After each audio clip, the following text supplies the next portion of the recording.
UFC spiritual ప్రేక్షకులకు స్వాగతం. ఈ వారం రాశిఫలాలు పరిశీలిద్దాం.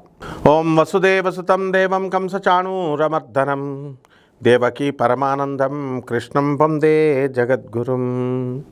కృష్ణం వందే జగద్గురుం, అర్జునం వందే జగదేకవీరం. శ్రీ రాధాకృష్ణాభ్యాం నమః. ఈ వారం మనకి కుజ, బుధ, శని గ్రహాలు ఇవన్నీ కూడా మనకి మీనరాశిలో ఉన్నాయి.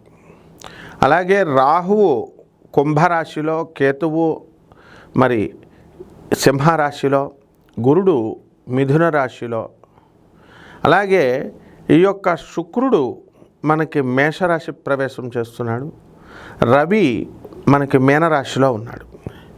ఈ విధంగా ఉన్నటువంటి గ్రహస్థితిని బట్టి ద్వాదశ రాశుల వారికి అందరికీ కూడా ఒక్కొక్క రాశి వారీగా ఎలాంటి ఫలితాలు ఇస్తాడో మనం చూద్దాం.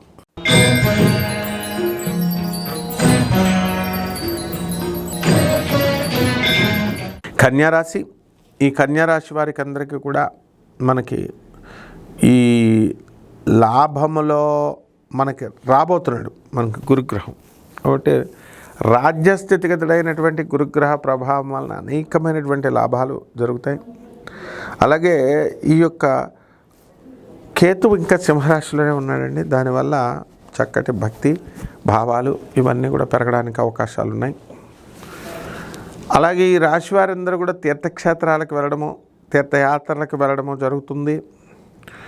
ఈ రాశి వారికి చక్కగా ప్రతి పనిలోనూ కూడా ఆటంకం ఏర్పడకుండా మీరు ముందుకు వెళ్ళగలుగుతారు. మరి ఈ రాశి వారికి అందరికీ కూడా మనము ఈ కొత్త వ్యాపారాలు స్టార్ట్ చేయాలి అనేటటువంటి ఆలోచనలు ఎక్కువగా ఏర్పడుతూ ఉంటాయి. సినిమా రంగంలో ఉన్నటువంటి వాళ్ళందరూ కూడా కొత్త ప్రయోగాలు చేయడము, కొత్తవన్నీ కూడా ఈ రకంగా చేస్తారు. ఇక నిర్మాణ రంగంలో ఉన్నటువంటి వాళ్ళు, కన్స్ట్రక్షన్, రియల్ ఎస్టేట్ రంగాల్లో ఉన్నటువంటి వాళ్ళకి కొద్దిగా కలిసి రావడం అనేటటువంటిది జరుగుతుంది. అలాగే ఈ రాశి వారికి కొత్త స్నేహాలు కలగడానికి కూడా అవకాశాలు ఉన్నాయి. భార్యాభర్తల మధ్య కొట్లాటలు విస్తృత స్థాయిలో ఈ కన్యా రాశి వారికి జరుగుతున్నాయి. రాహు జపం చేయండి, రాహు స్తోత్రాలు చదవండి. అదేవిధంగా శని కోపం చేయండి, శని స్తోత్రాలు చదవండి. శనికి కిలోంపావు నల్ల నువ్వుల్ని, అలాగే రాహుకి మనము కిలోంపావు మినుముల్ని, ఆవుపేట రంగు ఉన్నటువంటి వస్త్రాలను ఇచ్చి పేద బ్రాహ్మణులకి దానం చేసుకోవాలి.